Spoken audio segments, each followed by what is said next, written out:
I'm going to have each one of you guys just give a recap of your character. Since it's been a while, your character name, race, level, class, motivations, deity, any significant events that you remember so far.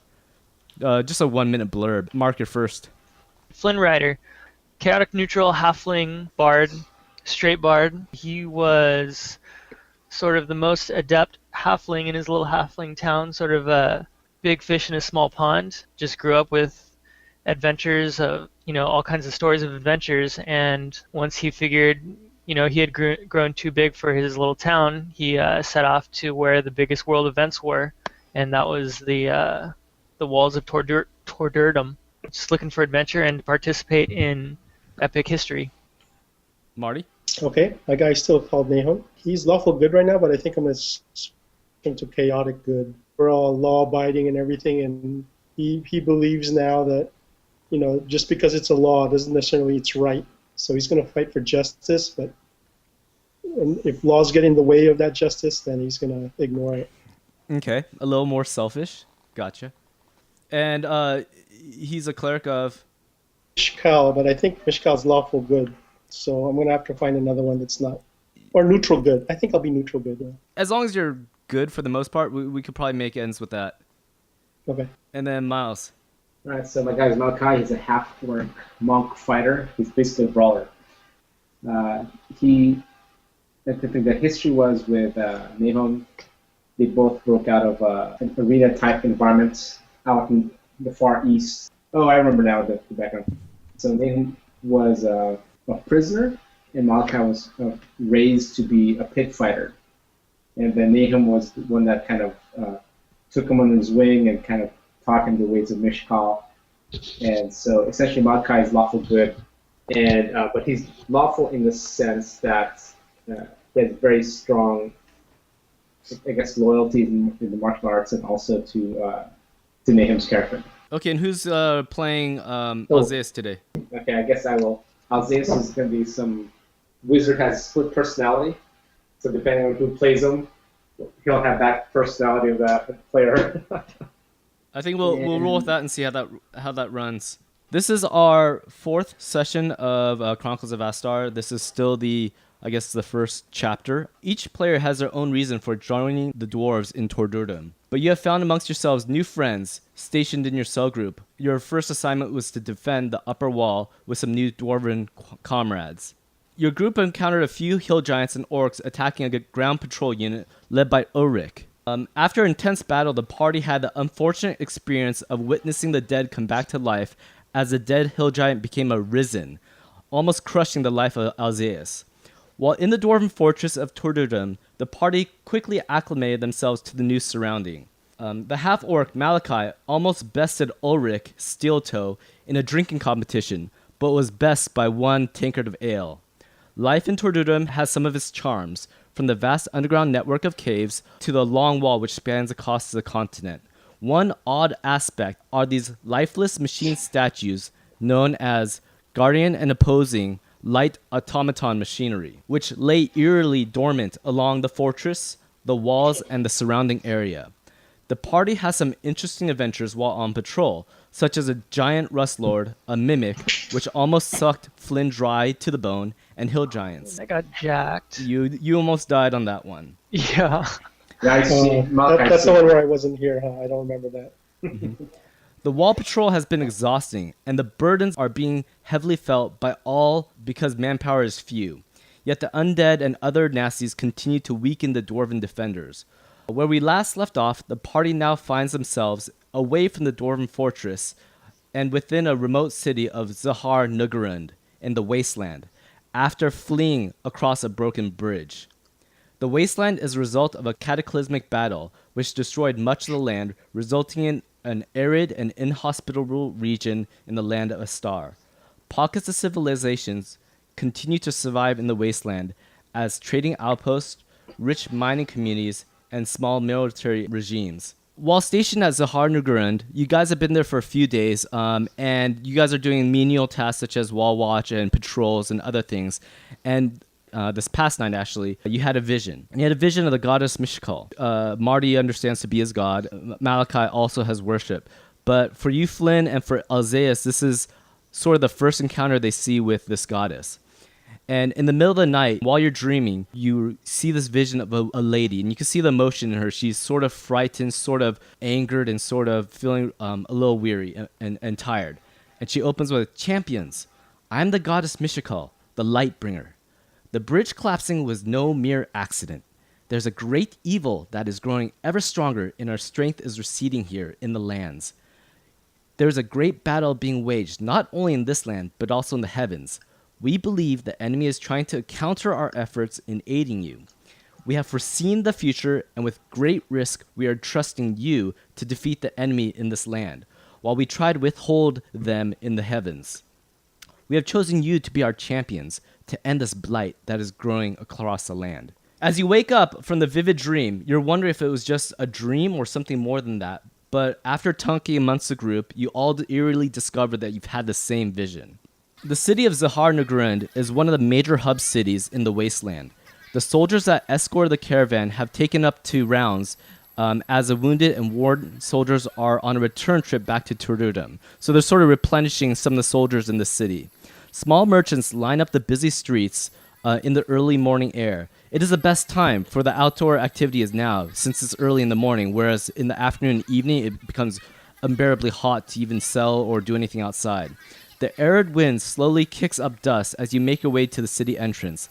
Lizards, basking in the morning heat, scamper away as you approach. Today is a day when you disembark back to Tor'Dur-Dum. Early in the morning, as you report for duty, Duncan assigns the group to take charge of loading up the caravan for the return trip.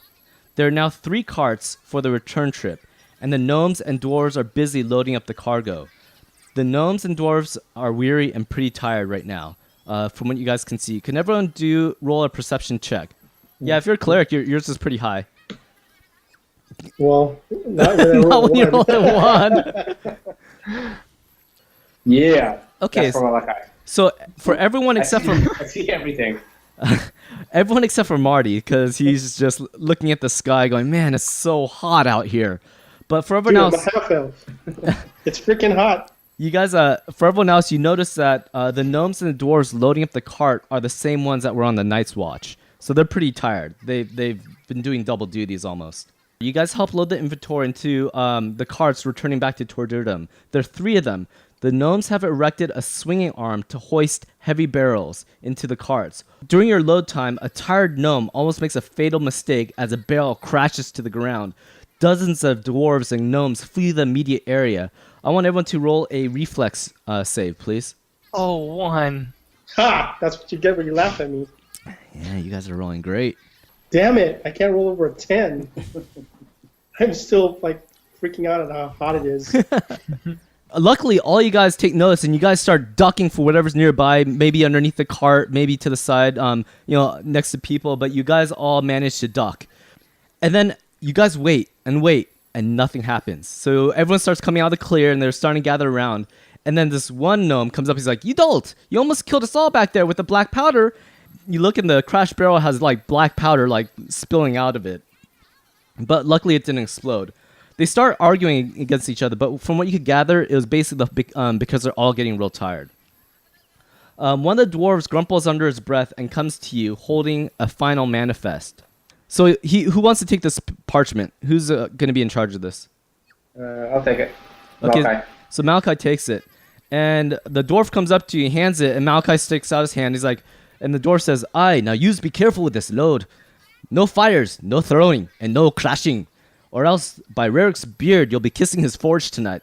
And so he gives you this this checklist, and you basically have to sign saying these are the items that you've received. And so you look at the cart, you take inventory, and everything seems fine. So you sign it, and the taskmaster signs it, and then you're pretty much done with the loading.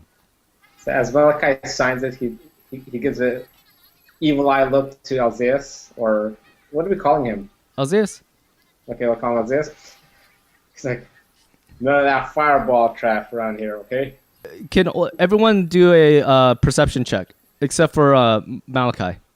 You know what sucks is I memorized all his fire spells. Ha! Nice. Each one of you guys notice that there's 2 chests of gems written on this parchment. It's only handed to Malachi, But you guys catch glimpse, like, whoa, 2 chests of gems, just for your information. Do with it what you may. But you also know that there's 20 barrels of black powder, the stuff that was supposed to explode but luckily didn't. 10 boxes of ore, barrels of sulfur, and alchemic equipment. As you're done, you basically look around the city, and near the entrance to the city is where you guys are right now. And you know that Duncan went off in a direction, so you guys continue going there. And you see Duncan and Callan gathered around a few other dwarves on the outskirts of the city. They're standing just outside the town, and it's near the dusty plains. And a dwarven guard, as you guys are approaching, you hear a dwarven guard saying, "Sire, our forces dwindle in number. The constant defending of the undead has taken its toll. We're no longer winning every battle. We are starting to lose ground every day." And Duncan's like, "Aye, true. Tor'Dur-Dum fares no better. We feel the burdens of defending the wall just as you." And the guardian dwarf says, "We need more manpower. The kingdom must send aid, not just these riffraffs," glancing at you guys. Duncan takes a little, he's like taking a little back. He's like, "Just not these lads. They're pulled more their weight in gold already. But you mentioned a contraption that might aid us." So the guard basically says, "The gnome folk have been claiming they have a certain gem that has mystical properties that might be useful against the enemy." And as he says this, 2 gnomes walk forward and they say, "Yes, sir. We've analyzed the lifestone gem, and it has ability to amplify and focus the divine powers of the followers of Rerix or Mishikal." And Duncan has like a blank stare on his face, and he turns to you guys like, "Do you understand what he just said?"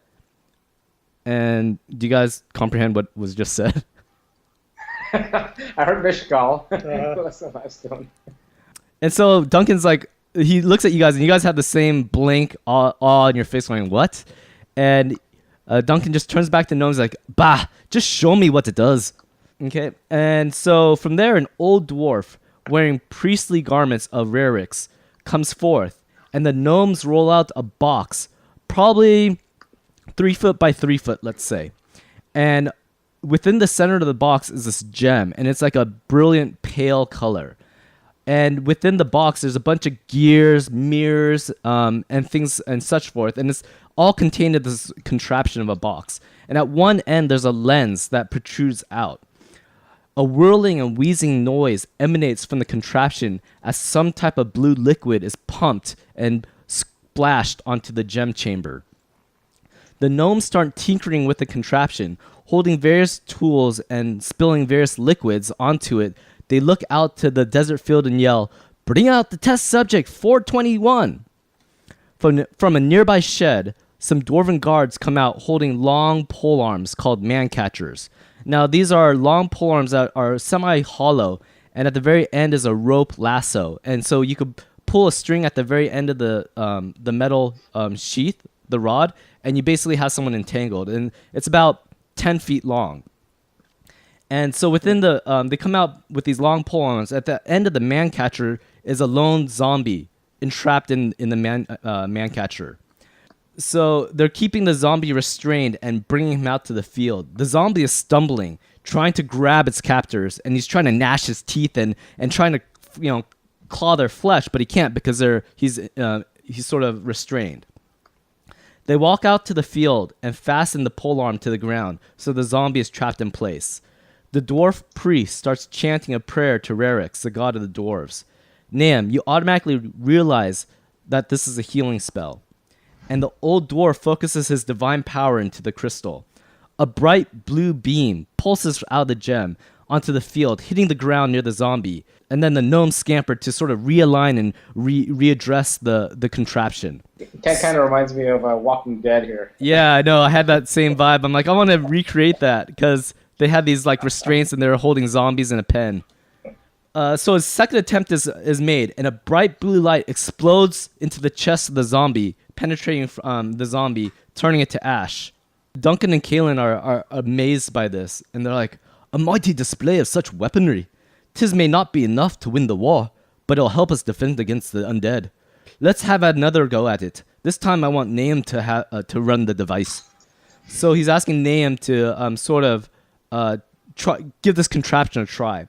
The gnomes and the dwarves pull out, the man catcher. They come out from a shed again, and they pull out another zombie, and they bolt him down to the sand. And everyone's looking at you, Nahum. And basically the gnomes are sort of encouraging, saying, just channel your healing power towards a gem. Does it matter which spell you use? Like a light, moderate, or serious? No, it shouldn't matter. Well, to varying degrees, but okay, I'll try a light. Okay. So you don't have to roll anything for that. So basically, Naim starts chanting to Mishkal, asking for her divine presence to aid him. And he focuses, instead of healing a person like he normally would, he focuses at the gem. And at that moment, you see a bright light pulse out of the gem, and it hits the zombie. And once again, it's not disintegrated as much because you used a different spell, you could assume. But it was able to like just rend off an arm. So you see the arm just shear off. And the zombie's just sitting there just enraged trying to get at you, but he's still in the man catcher. Yeah, I'll cost a moderate one now. Okay, so before you do that, you see the gnomes scamper back, and they have like a turkey baster, and they're like squeezing alchemic, goo onto the crystal, and it's still pulsating from the last charge, and they're like, it's ready for you again. So they sort of get it ready, and then you do your moderate. Wait. How am I holding this crystal? It's in a box, so let's just say that it's being wheeled out by like a cart or something, but you're not holding. Okay, so this is a gigantic crystal thing. Then. Well, it's a box like 3 feet by 3 feet, and in it is a bunch of mirrors and gears and a pumping machine for liquids and stuff like that. The gem itself is probably about a golf ball size, probably about that big in your palm. That would fit in your palm, but this whole thing's encased in this box, and you assume it's necessary for this thing to go off. Naim once again charges up his divine might. He holds his the holy symbol of Mishkal, and he starts praying. And he has one hand reaching out to the crystal, and just his divine energy just leaps into the crystal. And the crystal once again spews out towards the zombie, and boom, you just see it blast away into ashes. Duncan and Callan are like, "Ay, this is something that's really worthwhile." And he goes to the gnome. He's like, "You mentioned you had some plans for this, some paper, a map, perhaps." And the gnome's like, "Yeah, everything we have is right here." And he rolls up the scroll, and he gives it to Duncan. Duncan puts it underneath his armor into his vest. He's like, "We must bring this back to Tor'Dur-Dum so our own engineers could take a look at it." You got experience for that, right? The zombie. 1 XP. So wait, how do I actually aim? I mean... You didn't do the aiming. The gnomes had to align the box, and that's why the first attempt missed when the priest did it, and so they had to realign. I see. So I'm like this battery, like a starter. Yeah, you're just like a battery, a conduit for the energy to come out of. I see. Everyone's pretty amazed that the divine power was actually used to project and destroy zombies. So Duncan gets up and he returns back to the caravan, as you guys do, and you guys load up the caravan. Now, when you guys came here, you had probably about 15 other dwarves with you, but those dwarves have been stationed in the city, and what you're bringing back are the wounded, the people that are too weak to fight, the ones that are too hurt to even continue. You're putting them in carts, they're on horses, whatnot, but you're basically bringing back a bunch of unhealthy soldiers. There's gnomes, there's dwarves, there's humans, there's half-orcs. And you can go back to Tor'Dur-Dum because they need either first aid or more supplies or whatnot. So you have all your black powder, your ores, and then just like a rag bag soldiers. They can still fight and everything, but they're not 100%. And so you guys leave early in the morning, wanting to make most of the day, and you head out of the city, and you make it back to where you were previously, where the bridge was broken. Now, this is where Malachi actually could not bring his mount across. Who's your mount? Genghis. Yes, your bison, Genghis. Alzaeus was not able to fly him over, so you just left him there. There's no way for him to cross over the broken bridge. So just keep on taking my stuff, man. I know. It's going to be a pain. But you're pretty much... full plate, my mount. What's going on, man? Hey, you wanted to fight that rust monster. No, I didn't. Alzaeus did. Dude, I was backing away. Coming up to the fateful bridge incident, you're astonished at the progress being made in creating a new stone bridge. 2 dwarven geomancers are fast at hand, shifting and molding solid rock into pillars and pathways. Gnome engineers are actually deconstructing the scaffolding used to support the new stone bridge. The bridge seemed stable enough for the caravan to cross. So within a matter of 3 days, the dwarves were working really hard, using divine magic and using gnomish engineering to reconstruct the bridge. Miles actually notices a spot that's real worn. Once again, this is at the very top of a plateau of a cliffside. You notice a place that's pretty worn, and you're actually like, this is where Genghis has slept. And you assume from much that he spent as long as he could waiting for you, but then he got hungry. It's been 3 days. And so you see tracks wandering off of the main road. What do you want to do at this point? I want to find Genghis. He lawfully wants to continue on. That's our orders. Fine. So you could ask Duncan if it's okay, for the group to look for Genghis. Do you want to approach that or not even?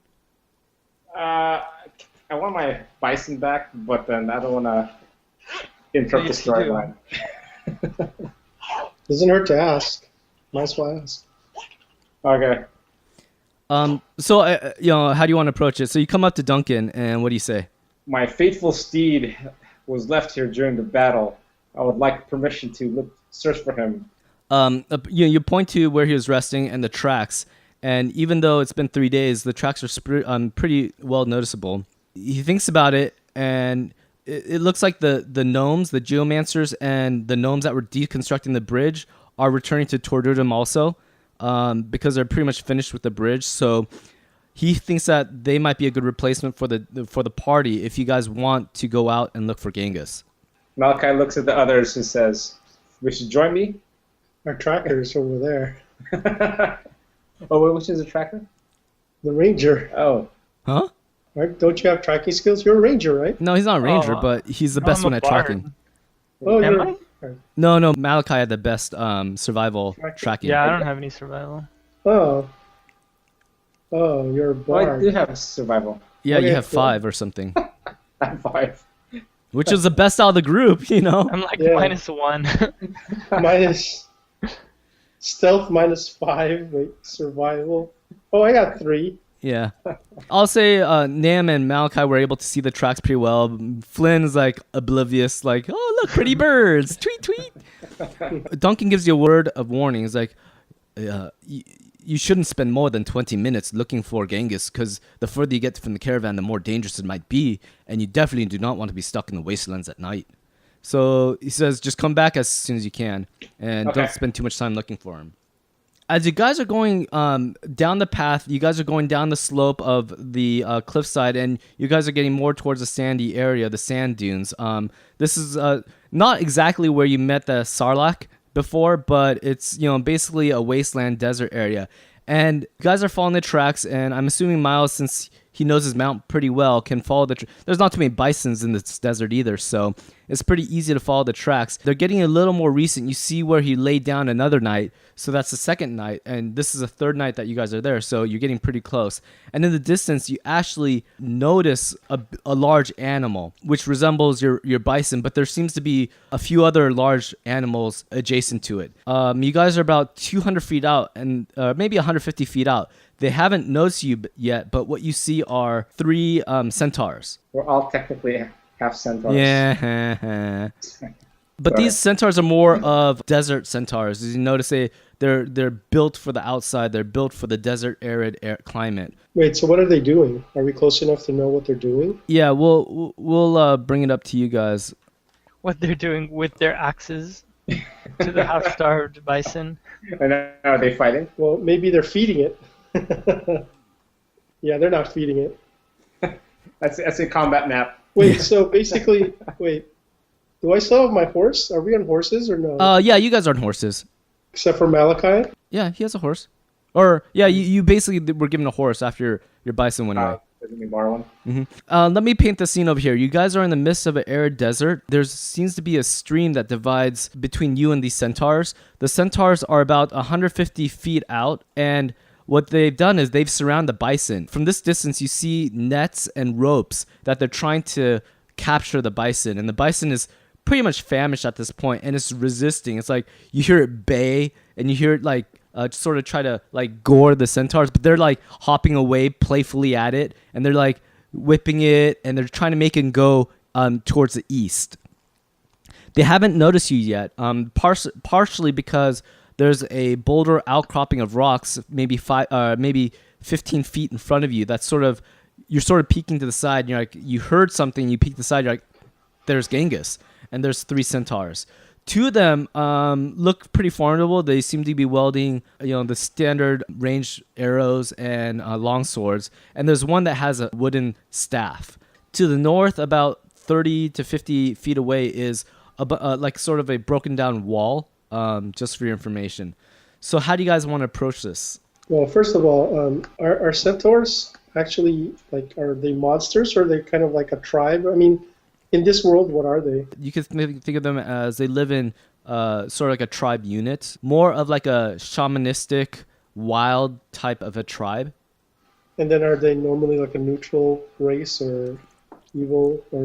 It depends. They could go the whole spectrum, just like humans can. Okay, so just like humans. All right. Yeah. Then I suggest to like call out or something. I mean, Well, they could be just hunting. That kind of sucks if you're going to start attacking them.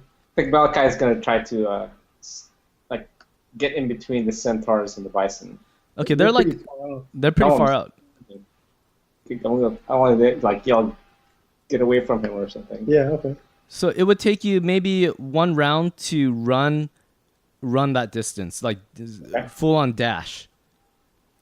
So he goes on full on dash. Well, I'm in heavy armor, so I'm not running that far. Okay, so I'll just walk up. That would be 30 times 3. That'd be 90. Okay. So, Well, no, Okay, you're I'll- on horses, so horses can go. Oh, that's right. yeah. Let's say 50 for the horse. Basically, Malachi goes in a mad dash, and basically yelling and screaming is like, get away from him. Oh, and as Malachi's running, he's preparing a snake style martial art just in case he needs to go into combat. Okay. I'm assuming the stream isn't very deep. No, the stream's not deep. It doesn't even hinder your movement. It's more for looks. Okay. I'll ride 50 there and be done. Yeah. Is Alzaeus and Nahum, are they just walking up, or are they jogging up on their horses?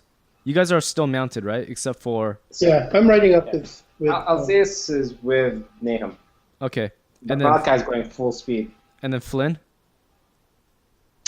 Yeah, just going around looking to see what's going on, but keep him a distance. As you guys are coming up, the centaur closest to you, they all turn around and they're looking at you guys right now.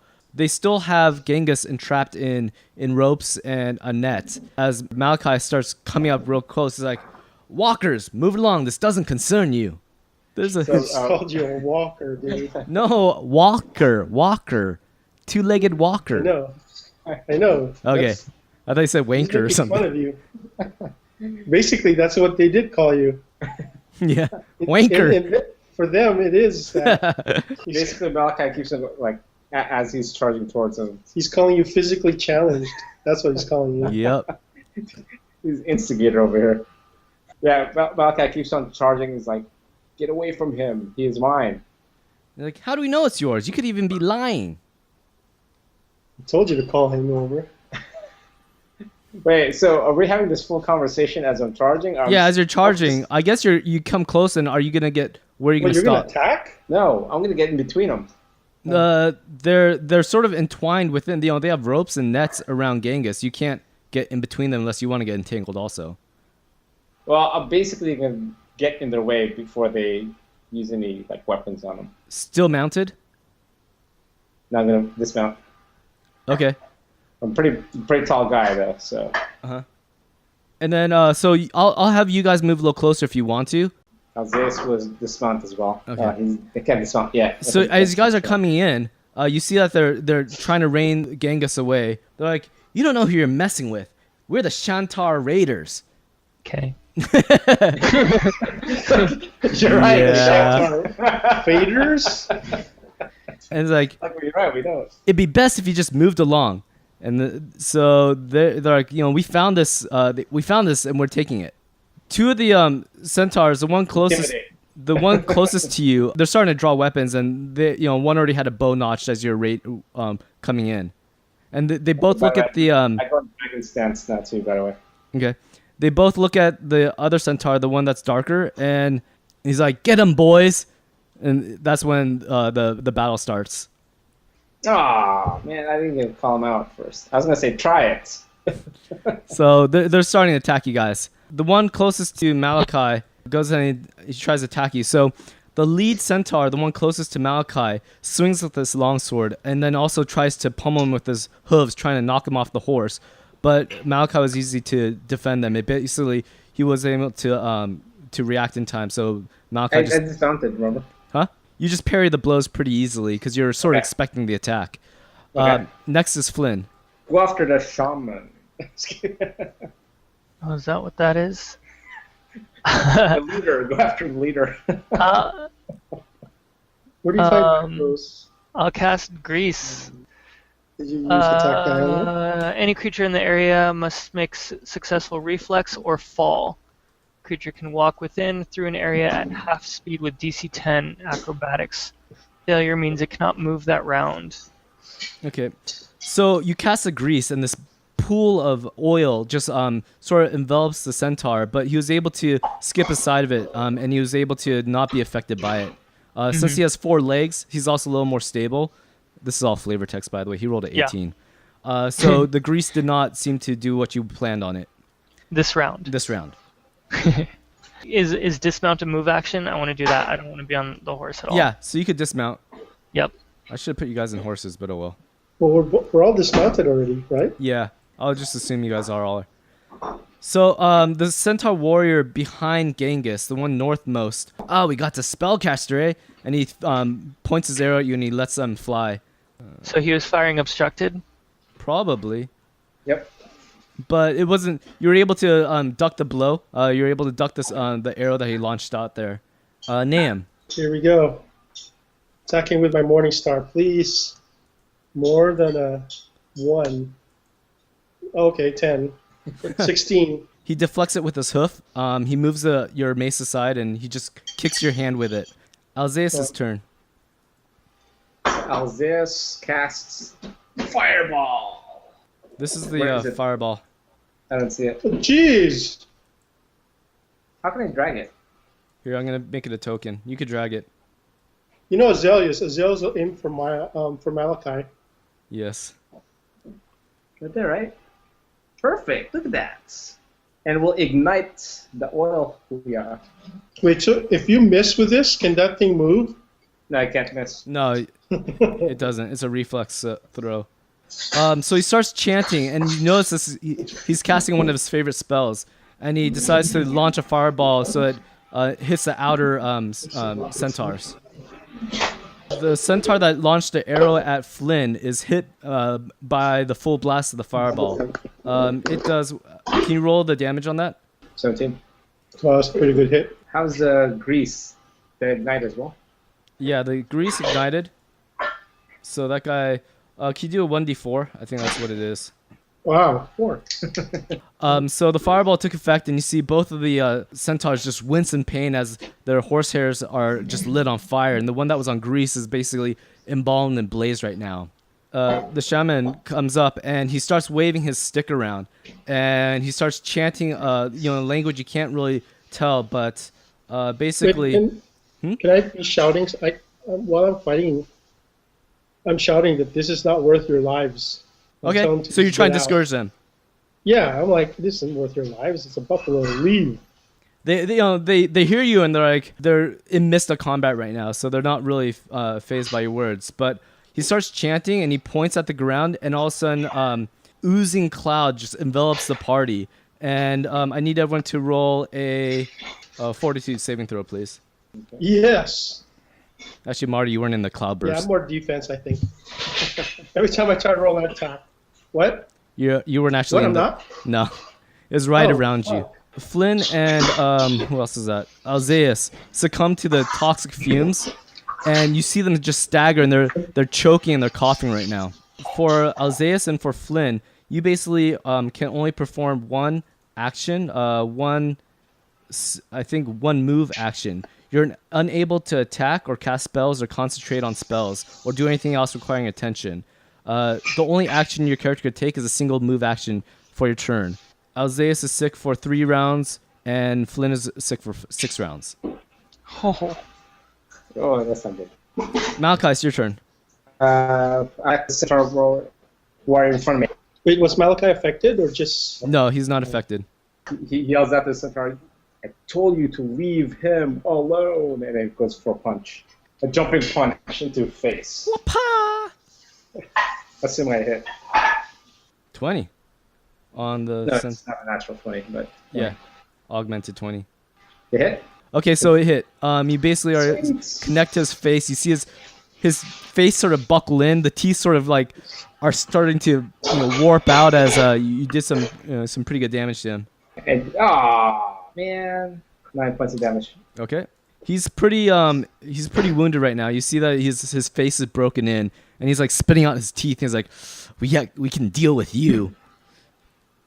It's going to be Genghis's turn. You see Genghis come up, and he's trying to set himself free from his captives, from the bonds. You see him sort of get off the ropes, but the net continues to hold him. So he's almost out of the bonds. If he tries to get out one more time, he might actually be free. And so the centaur warrior that Miles just hit, he grabs his sword in both hands and just brings it down on top of him. He's like, "Roar!" Just full of rage. Oh, well, there's a crit. Yeah, a 20 on one of the hooves. So the hooves comes down upon you, and you just see one clobber you back in the head. He's like, tit for tat, and he hits you in your head, and he does 6 points of damage. Can you change your HP? Flynn, you're staggered right now, nauseated. so all I can do is move. Yep. Okay. Move a little bit. You're still choking. Your eyes are like, pulsing up. Your throat's closing in on you. No, I yell at Flint to move towards me. I can cure him. Okay. So that was your free action. So then I was there. Mhm. I can move in 20. Only 20? Okay. That's Okay. good. The centaur loses an arrow at Alzaeus because of the fireball he threw. He sort of launches an arrow at him. I think if you're shooting through people, you have the -2. But then with the bison next to him, is that considered? No, it's not considered me because the bison's not actually in fighting. He's grappled. He's Okay. entangled. He does a crit on Alzaeus. He sinks an arrow lodges right through his throat area, and he's just bleeding out right now. He does 8 points of damage to Alzaeus. I'll just do that right now. You see just blood gurgle as he's just holding his throat with an arrow through it. Nam, it's your turn. I have like a feat called Restorative Touch. Okay. It removes dazed, fatigued, sickened, shaken, or staggered. You said he was sickened, right? Yes. So you go ahead and touch him, and you tell him, "Be well, my brother." And you see just the pussiness around his eyes and his throat. You see him not wheeze as much, and he seems to be better. It's Alzaeus' turn. So he sees what's going on, and so is the cloud still there? Yeah, Will they have to keep on rolling every round they're in there? we'll see. So Alzaeus crawls out of the cloud basically, and he's just like gasping for air. And now that he's out of the clouds, and he's like still like choking on just the noxious fumes that came up. Wait, he was only sick for 1 round. No, 3. 3. You're right. Three rounds. The shaman starts chanting, and he points an arrow at Alzaeus, and you see 2 stone arrows just pelt into him for 6 points of damage. Ouch. Is he dead? No.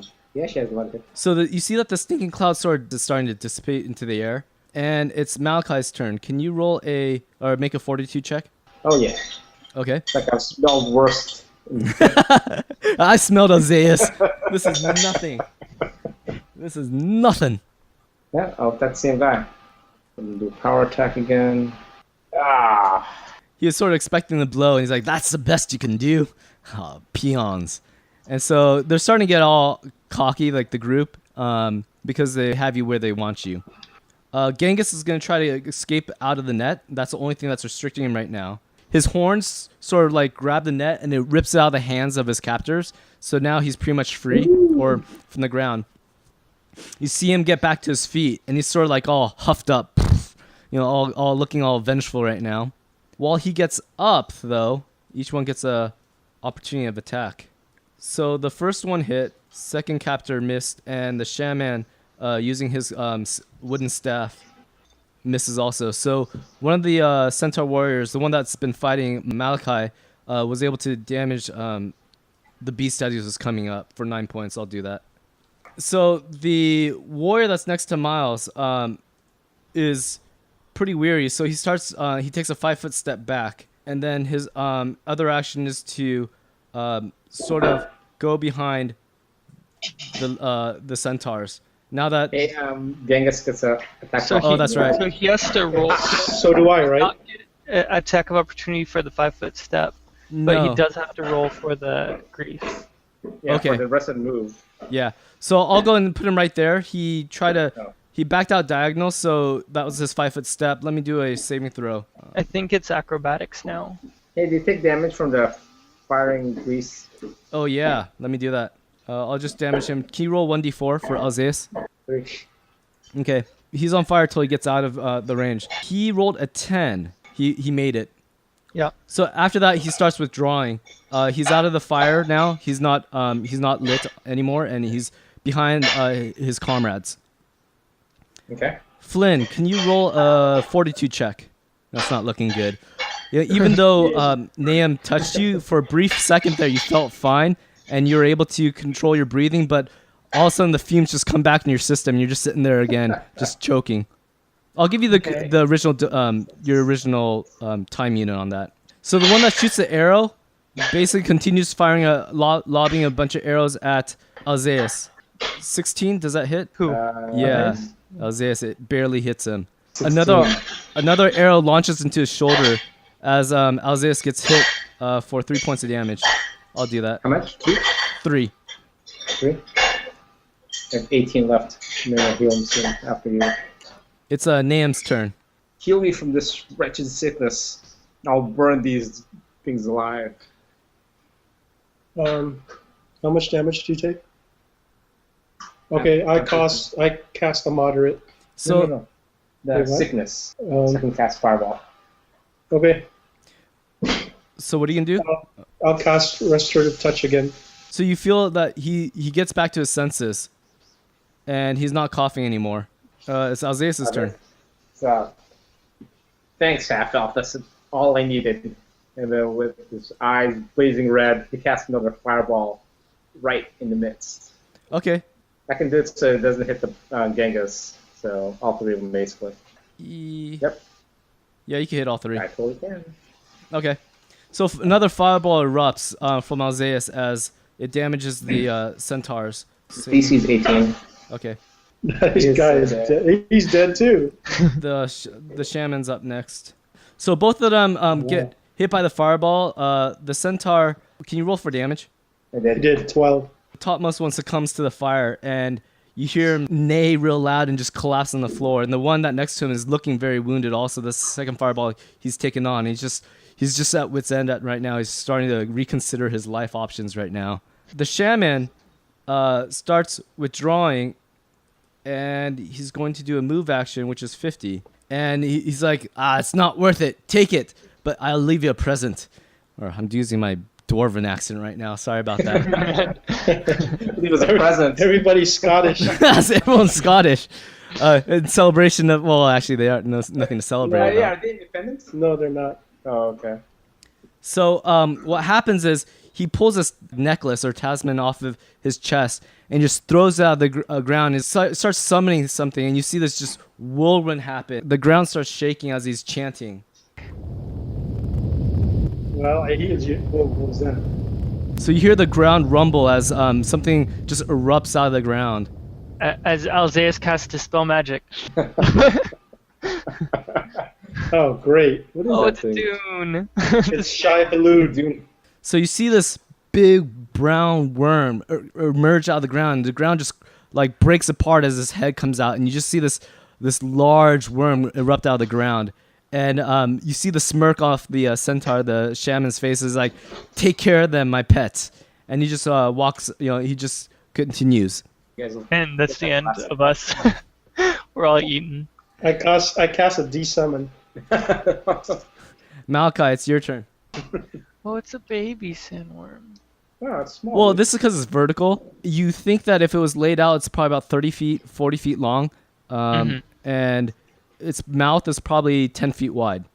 What do you guys? Can you guys take out the dead guy? Take him out. He's dead. And the other centaur, he's almost dead. I guess.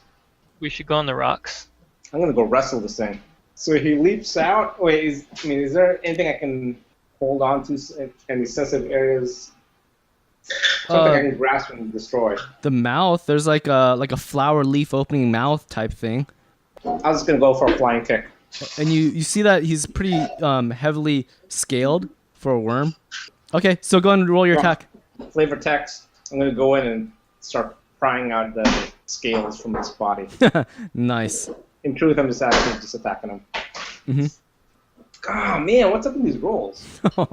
You're trying to grab him, but you don't have a good hold on him. But as he does that, you see that the worm senses you and he just tries to chomp at you. So he does a diving attack at you. Wait, he just got summoned. Yeah, there's no summoning sickness. This isn't magic. There is. That's what I was gonna say. There's summoning sickness. Next round, dude. Roll Okay. initiative. Yeah, that's Well, he was already in the initiative. I already had him rolled a while back. Yeah. Okay. I'll give him that. He came out of the ground. Yeah, he joins the next round. Okay. Summoning sickness. While he's summoning, we're gonna attack next. So how can he summon and then the thing attack? So what do you think Genghis would do at this point? Well, what do you want to command him to do? Kill off the centaur. Okay. Sacrifice play. You whistle to Genghis, and Genghis attempts to hit the lone centaur. Because of the net is still in his horns, he actually steps on the net. He's trying to gore him, but is sort of hindered by the net, so he wasn't able to hit the centaur. Oh man. Flynn, you are still sick.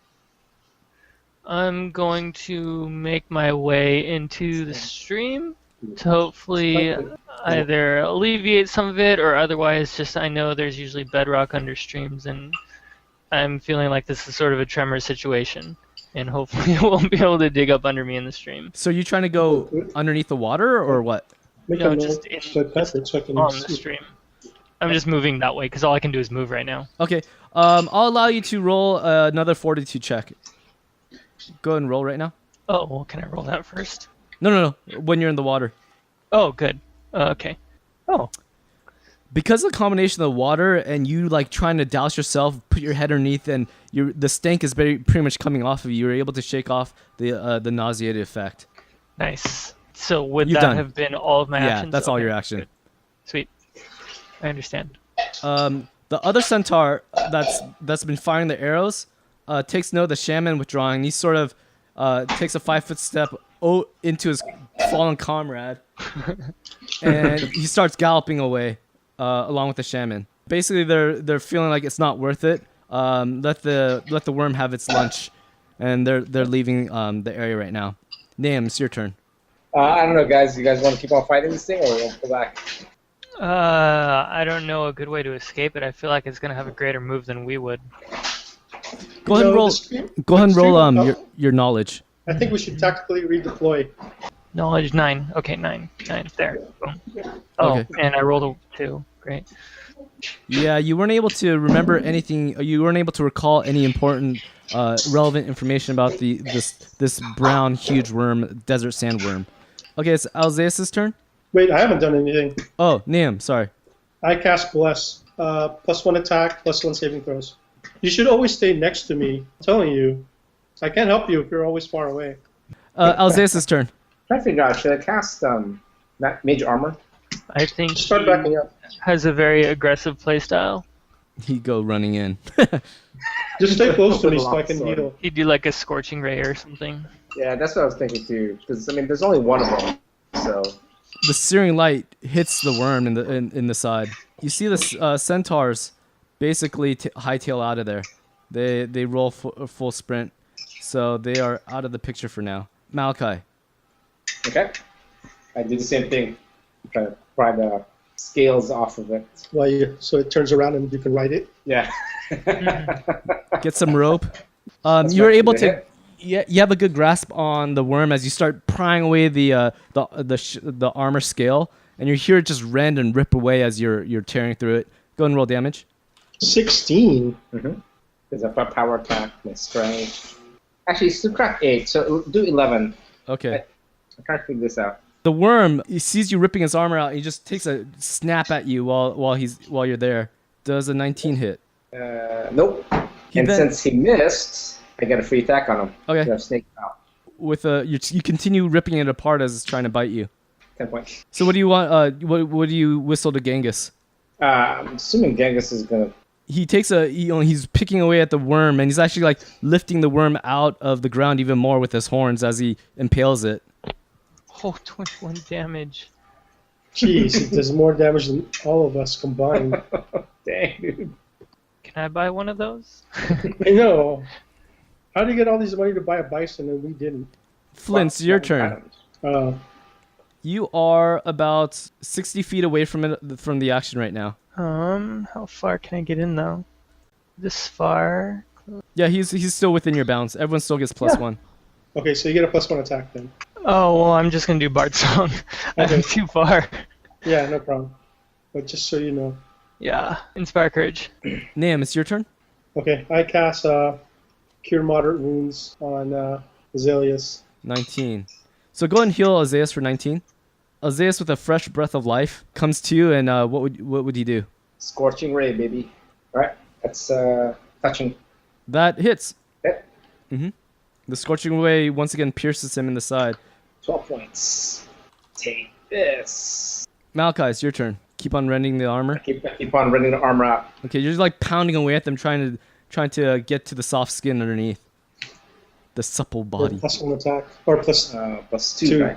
Yeah, so you're starting to like crack the scales on the worm, and you're starting to notice you're pounding at flesh now. You're getting very close, and the worm's just like rearing up and down, and he's gonna take a bite at you.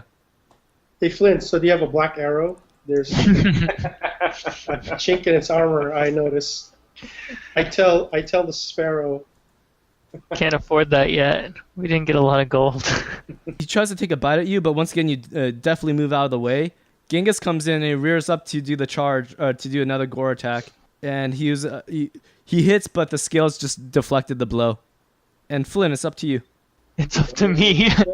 It's up to you. Oh my gosh. Okay, I haven't been doing a thing at all. I'm 40 feet away. Rapid shot, but I'm not at point blank range.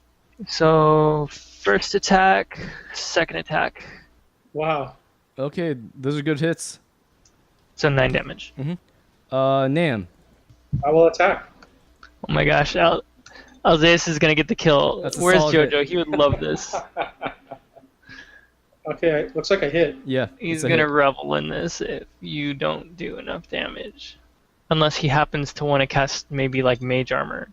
+2, 13. The worm goes down. Oh, yeah, good. Can't give that to Jojo.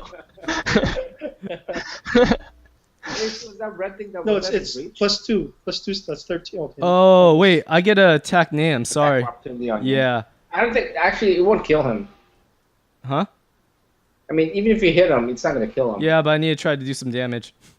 Wait, why would he get a hit? So let's go back. Oh, because he has range extra large. attack Yeah, opportunity. he's large. He has a long reach. Oh, anyways.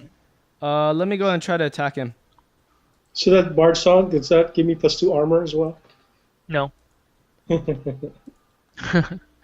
going to stop casting Bless then if you keep doing the Bard Song. Yours is better.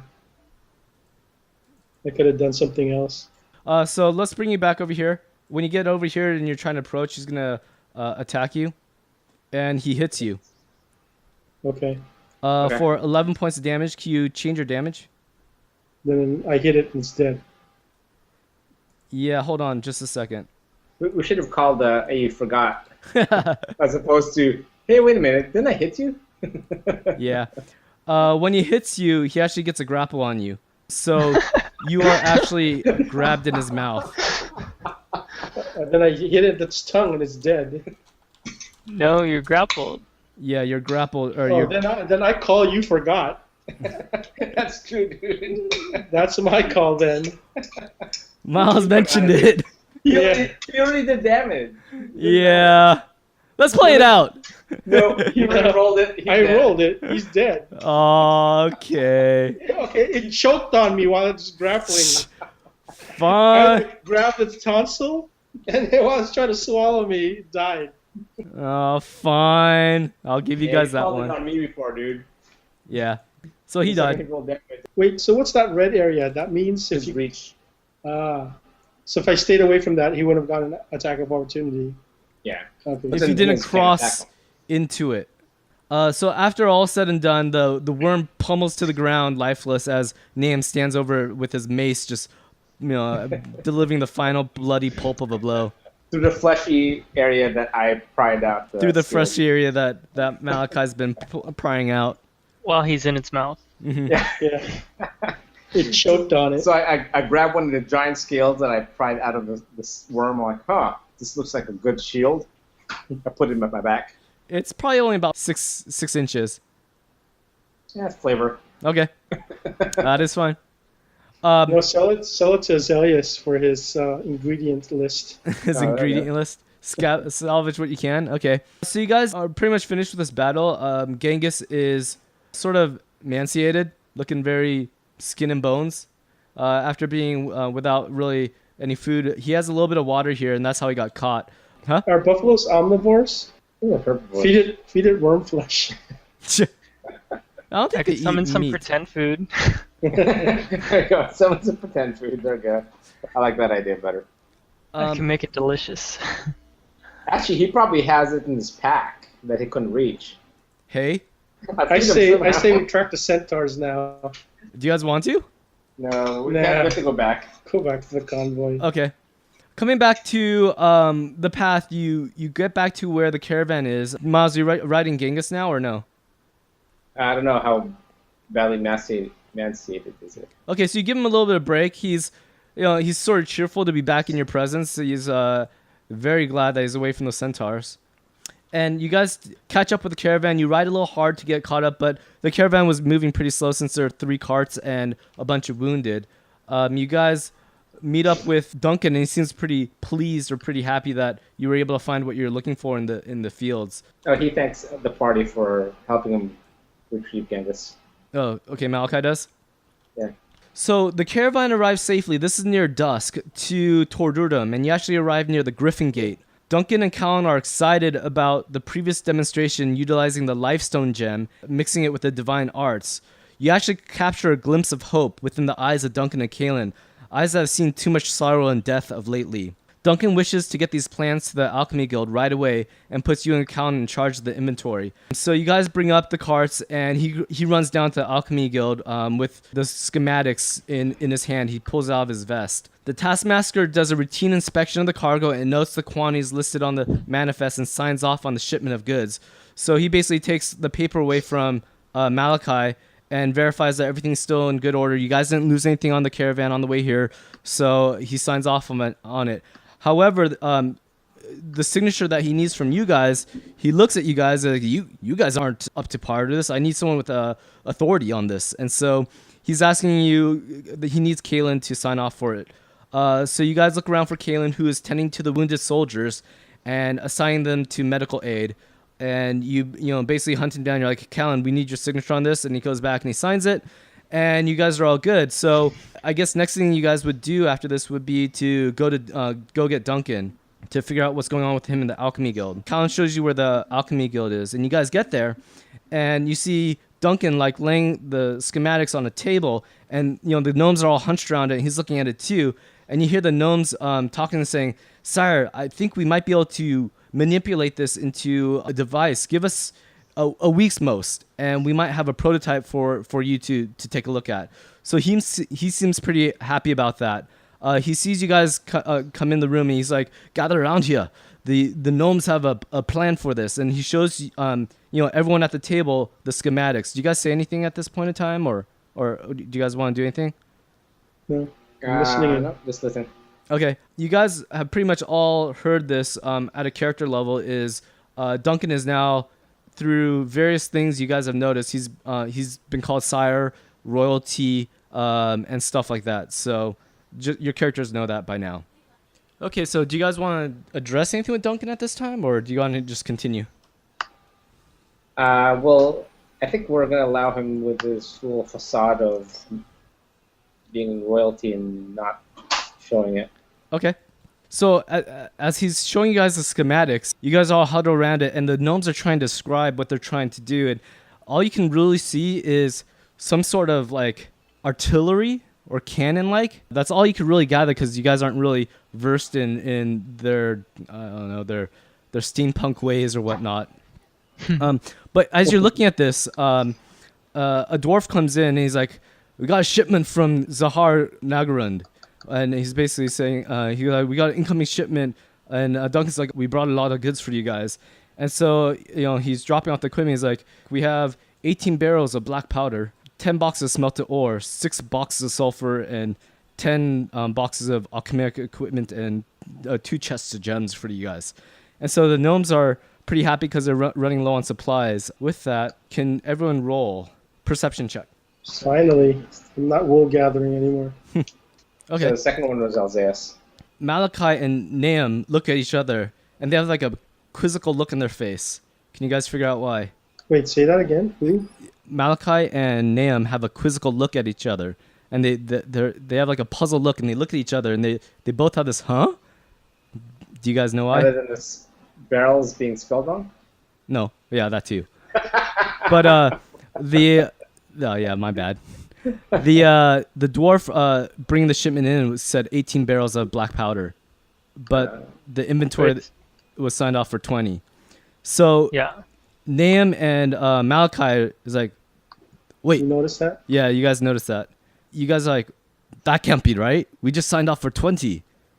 Or you guys don't have a dwarven accent. You guys don't have a dwarven accent. Jeez, man. They didn't get I a think it's real perception. Yeah. Good perception on that one. You guys like, that can't be right. We signed off on 20. And the dwarf's like, look at here. I have 18. And so there's a discrepancy in the inventory right now. And that's where we're going to end this adventure. Mm-hmm. Okay.